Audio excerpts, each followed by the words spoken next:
नमस्कार, मैं हूं वंदना त्यागी और आप देख रहे हैं न्यूज़ 18 राजस्थान का डिजिटल चैनल। ईरान ने बहरीन में आज अमेरिकी कंपनी अमेज़न वेब सर्विस के एक डेटा सेंटर पर हमला किया। फाइनेंशियल टाइम्स के मुताबिक हमले के बाद उस जगह पर आग लग गई।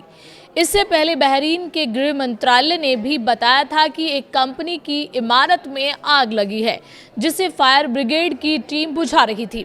हालांकि उस समय कंपनी का नाम नहीं बताया गया था।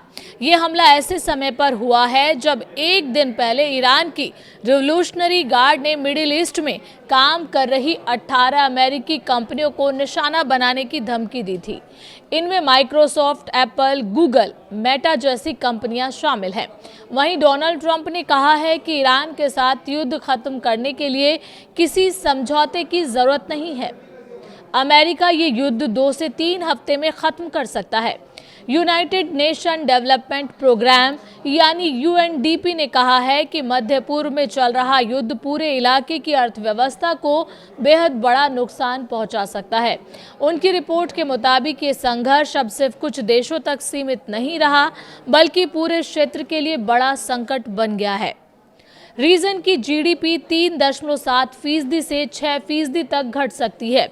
करीब 18 लाख करोड़ रुपए का नुकसान हो सकता है। होर्मुज स्ट्रेट से जहाजों की आवाजाही 70% से ज्यादा घट गई है। तेल की कीमत करीब $120 प्रति बैरल हो गई है। 16 लाख से लेकर 36 लाख नौकरियों पर संकट मंडरा रहा है। लेबनानी सशस्त्र समूह का कहना है कि उसने कब्जे वाले शहर हाइफा के पूर्व में कियार्त अता इलाके में इजरायली सेना के बुनियादी ढांचे पर रॉकेट से बौछारें की हैं। हिजबुल्लाह ने कहा है कि उसने दक्षिणी लेबनान के एनेटा शहर में घुसपैठ करने वाले इजरायली सैनिकों को निशाना बनाया और उत्तरी इजराइल के मालकिया और मेटुला शहरों पर रॉकेट दागे हैं।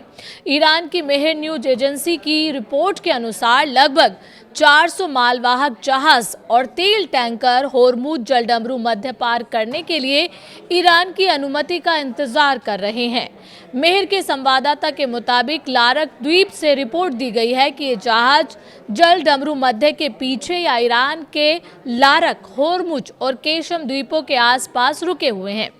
इंटरनेशनल ऑर्गेनाइजेशन फॉर माइग्रेशन के अनुसार जंग के कारण ईरान के लगभग 1,80,000 परिवार विस्थापित हुए हैं।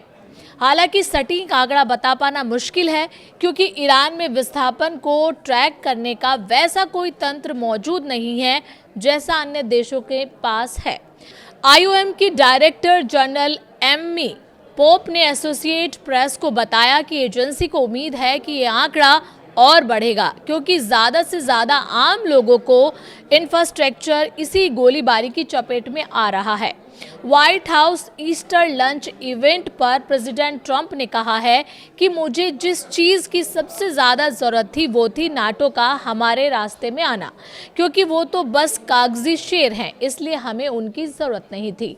ईरान जंग पर ट्रंप ने कहा है कि हम तो एक तरह से इसे लगभग ख़त्म ही कर रहे हैं, अभी कुछ और झटके झेलने पड़ेंगे।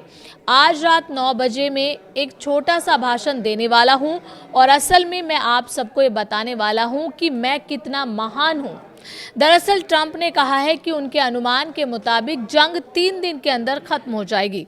ट्रंप बोले, अगर ईरान डील नहीं होती है तो मैं इसका दोष जेडी वेंस पर डालूंगा, और अगर ये हो जाती है तो इसका पूरा श्रेय मैं खुद लूंगा। ईरान के सीनियर अधिकारी मोहसिन रेजाई ने एक बयान में कहा है कि ईरान होर्मुज स्ट्रेट को बंद कर सकता है, लेकिन अगर पूरी दुनिया इकट्ठा भी हो जाए तो भी वो इसे दोबारा नहीं खोल सकते। ज्योग्राफिकली ये घोड़े की नाल के आकार जैसा है। एक जहाज को अंदर आने, मुड़ने, सबसे पतले हिस्से से गुजरने और बाहर निकलने में 7 से 8 घंटे लगते हैं। ईरानी मीडिया के मुताबिक सुप्रीम लीडर खामेनेई के करीबी कमाल खराजी आज तेहरान में हुए बम धमाकों में गंभीर रूप से घायल हो गए थे, जबकि उनकी पत्नी की मौत हो गई।